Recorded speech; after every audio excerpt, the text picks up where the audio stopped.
Good evening friends.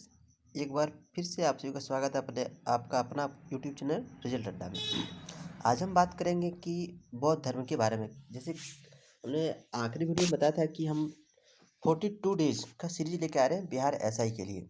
तो आज का जो मेरा चैप्टर है बौद्ध धर्म, हम जाने कि बौद्ध धर्म से क्या क्या क्वेश्चन पूछा जाता है। अब जनरली देखिए कि बीपीएससी और बिहार एसआई में बौद्ध धर्म और जैन धर्म से क्वेश्चन पूछा जाता है, क्योंकि बौद्ध धर्म और जैन धर्म का जो विकास है बिहार से ही हुआ है।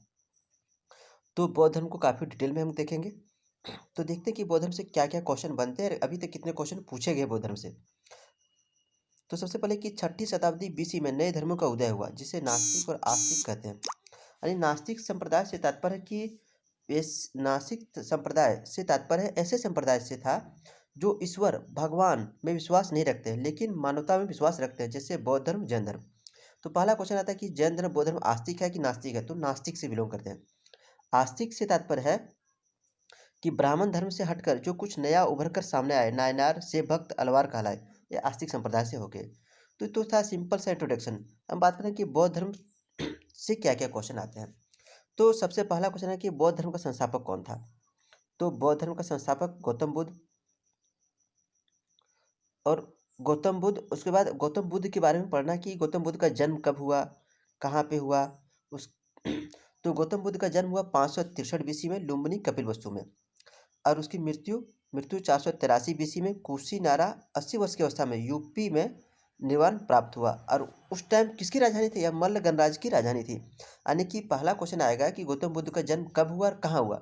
तो अब टू द पॉइंट याद रखें कि गौतम बुद्ध का जन्म 563 बीसी में हुआ, लुम्बिनी कपिलवस्तु में हुआ। और उसकी मृत्यु 483 बीसी में कुशीनगर यूपी में, यानी उस टाइम मल्ल गणराज्य की राजधानी थी कुशीनगर। यानी एक बार क्वेश्चन बीपीएससी में ही पूछा गया कि गौतम बुद्ध की मृत्यु किसके राज्यकाल में हुई थी। तो हम मल्ल गणराज्य की राजधानी में हुई थी, यानी मल्ल राजा के कार्यकाल में इसकी मृत्यु हुई थी।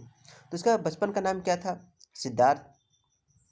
पिता का नाम सुद्धोधन, जो कपिलवस्तु के राजा थे। यानी अगर पूछा जाए कि गौतम बुद्ध के बचपन का नाम क्या था? सिद्धार्थ। और पिता का नाम सुद्धोधन, जो कपिलवस्तु के राजा थे और शाक के कुल से बिलोंग करते थे।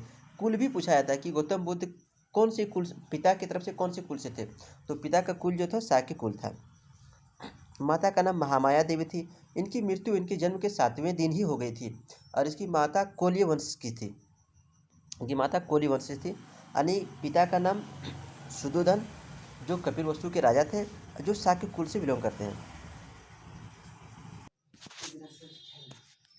और माता का नाम महामाया देवी थी, जिसका इनकी मृत्यु इनके जन्म के 7वें दिन ही हो गई थी, जो कोल्य वंश से थी। यानी पिता का नाम पूछा जाएगा, माता का नाम पूछा जाएगा, दोनों का वंश पूछा जाएगा कि कौन से कुल से थे।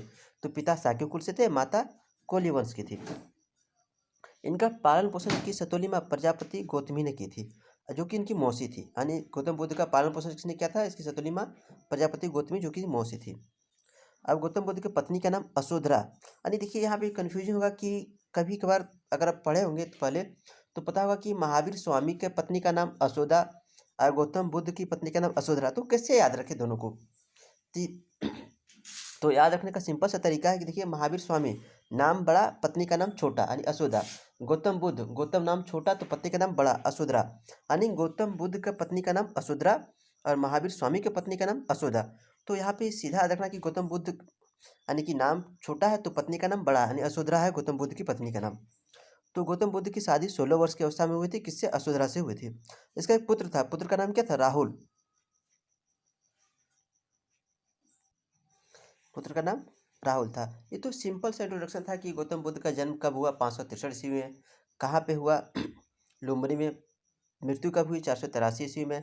पिता का नाम क्या था? माता का नाम क्या था? पत्नी का नाम क्या था? पुत्र का नाम क्या था? यहाँ से एक क्वेश्चन आपको मिल जाएगा बिहार एसआई में देखने के लिए। तो अब आगे देखते हैं कि गौतम बुद्ध के जीवन में 4 दृश्यों का अत्यधिक प्रभाव पड़ा। जब गौतम बुद्ध कपिल वस्तु की सैर पे निकला, उसने 4 दृश्यों को देखा था। एक बूढ़ा व्यक्ति, एक बीमार व्यक्ति, एक शव तथा एक सन्यासी।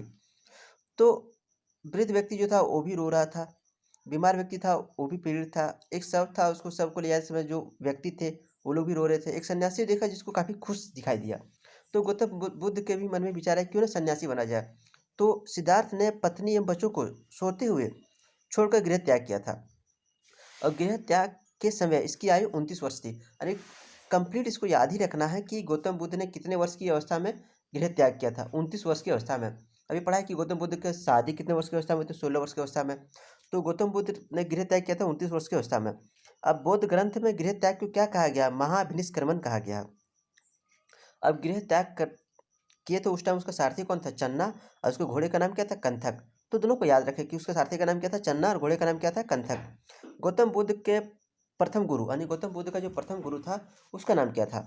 उसका नाम था अलार कलाम। अलार कलाम से उसने वैशाली में जाके मिला और उससे सांख्य दर्शन की शिक्षा ली। यानी इतना था सिंपल इंट्रोडक्शन गौतम बुद्ध के बारे में कि गौतम बुद्ध ने गृह त्याग कब किया, गृह त्याग करने के बाद उसने कौन से जीवन अपना? सन्यासी जीवन को अपना लिया। अब सन्यासी जीवन अपनाने के बाद गौतम बुद्ध वैशाली में अलार कलाम से मिले और उससे उन्होंने सांख्य दर्शन की शिक्षा ली। ये इनके प्रथम गुरु थे। अब गौतम बुद्ध के द्वितीय गुरु, गौतम बुद्ध के द्वितीय गुरु रुद्र रामपुत्र थे, जो राजगिरी में उसमें जाके मिले। इसके पश्चात सिद्धार्थ ने उरुवेला यानी कि अभी का बोध गया पहुँचे। यानी दूसरे गुरु रुद्र रामपुत्र से मिलने के बाद सिद्धार्थ उरुवेला ने बोध गया पहुँचे, जहाँ उन्होंने 6 वर्षों की कठिन तपस्या के पश्चात 35 वर्ष की अवस्था में वैशाख पूर्णिमा की रात्रि को एक पीपल वृक्ष के नीचे गौतम बुद्ध को ज्ञान प्राप्त हुआ। ज्ञान प्राप्ति के समय उनकी उम्र 35 वर्ष थी। यहाँ से क्वेश्चन बहुत ज़्यादा पूछा जाता है कि गौतम बुद्ध को ज्ञान की प्राप्ति कितने वर्ष की अवस्था में हुई थी? 35 वर्ष की अवस्था में हुई थी। कहाँ हुई थी? तो बोध गया में वैशाख पूर्णिमा की रात्रि को हुआ। कौन से पेड़ के नीचे? पीपल वृक्ष के नीचे गौतम बुद्ध को ज्ञान प्राप्त हुआ। ज्ञान प्राप्ति के बाद बुद्ध को गौतम को बुद्ध कहा जाने लगा। अब बुद्ध का एक अन्य नाम तथागत भी मिलता है। तो बुद्ध का एक अन्य नाम तथागत भी मिलता है। और शाक्य कुल में जन्म लेने के कारण से गौतम बुद्ध को शाक्य मुनि भी कहा जाता है तथा लाइट ऑफ एशिया भी कहा जाता है। ज्ञान प्राप्ति के पश्चात गौतम बुद्ध ने अपने मत का प्रचार प्रारंभ किया।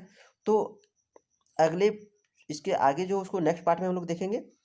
यहाँ तक जो पढ़ा इसका एक बार रिकॉल लेते हैं। रिकॉलिंग क्या करना है? सबसे पहले कि गौतम बुद्ध का जन्म कब हुआ? 563 से। मृत्यु कब हुआ? 483 ईस्वी में। तो गौतम बुद्ध के पिता का नाम क्या था? शुद्धोधन। माता का नाम क्या था? महामाया देवी। इसका पालन पोषण किसने किया? प्रजापति माँ गौतमी ने। गौतम बुद्ध की शादी किससे हुई थी? यशोधरा से हुई थी। तो कितने वर्ष की अवस्था में हुई थी? 16 वर्ष की अवस्था में हुई थी। गौतम बुद्ध के पुत्र का नाम क्या था? राहुल। और गौतम बुद्ध ने गृह त्याग जब जब किया था उस टाइम उसकी आयु कितनी थी? 29 वर्ष थी। तो सिंपल सा इसको बुलेट पॉइंट्स बना के शॉर्ट नोट सब रेडी रखिएगा। अब फैक्ट पॉइंट को याद रखिए। यहाँ से हमेशा क्वेश्चन फैक्ट ही पूछा जाता है जो कि याद रहने के बाद ही बनेगा। तो उसको 1-2 बार वीडियो को पढ़ें और अच्छा होगा कि अगर आप इसको पेन डाउन भी कर लें और 1-2 बार पढ़ें, प्लस इसको यानी कि बौद्ध धर्म समाप्त होने के बाद इसका ऑब्जेक्टिव पे प्रैक्टिस कर ले। ऑब्जेक्टिव के प्रैक्टिस के लिए आप लूसेंट का ऑब्जेक्टिव बुक ले सकते हैं या घटनाचक्र का ऑब्जेक्टिव बुक ले सकते हैं। आप कहीं से भी इसका प्रैक्टिस कर सकते हैं। तो पहले इसको नोट डाउन करना है, फिर इसको 1-2 बार अच्छे से देखना है, उसके बाद ऑब्जेक्टिव पे प्रैक्टिस कीजिए। तो देखिए आपका तैयारी ज़बरदस्त हो जाएगा। तो अगर वीडियो अच्छा लगे तो आप इसको चैनल को सब्सक्राइब भी कीजिएगा और लाइक भी कीजिएगा। वीडियो देखने के लिए धन्यवाद।